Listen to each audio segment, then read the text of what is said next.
For ultimately, the buck stops with me. As president, I have a solemn responsibility to protect our nation and our people. And when the system fails, it is my responsibility.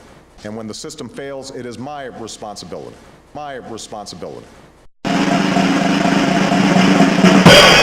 On this business, but it seems to me the State Department got the first word.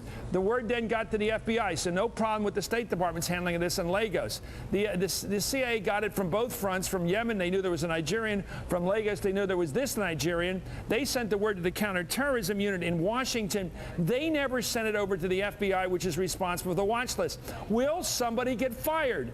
Back when we had the Bay of Pigs, Kennedy got rid of people. Alan Dulles was gone. His number 2 guy was gone. Ted Bissell was gone. Is there going to be a payment here? I doubt it. I suspect there will be, just as it was after 9/11, very little in the way of personnel changes. I think what you'll see is a push from Capitol Hill, and maybe the White House will get ahead of this, Chris. It's 3 a.m. and your children are safe and asleep.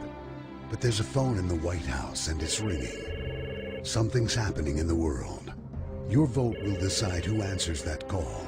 Whether it's someone who already knows the world's leaders, knows the military, someone tested and ready to lead in a dangerous world. It's 3 a.m. and your children are safe and asleep. Who do you want answering the phone? That experience doesn't matter, or that it, even in today's world, is a liability.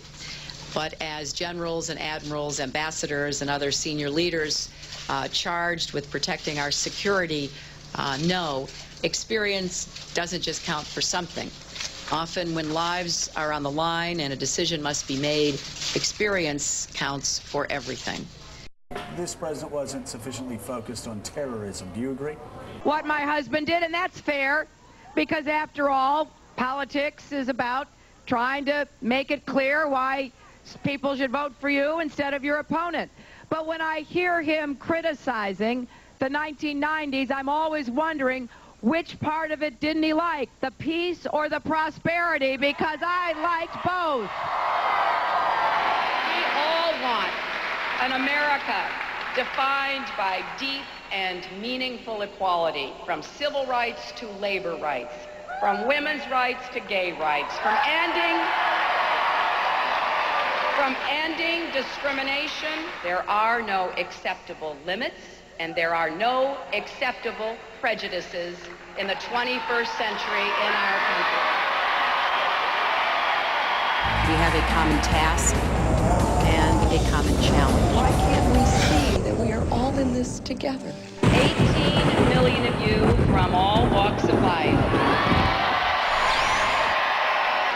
Women and men, young and old, Latino and Asian, African American and Caucasian, rich, poor and middle class, gay and straight, you have stood with me.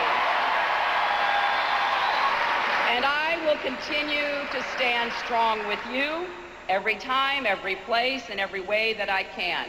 The dreams we share are worth fighting for.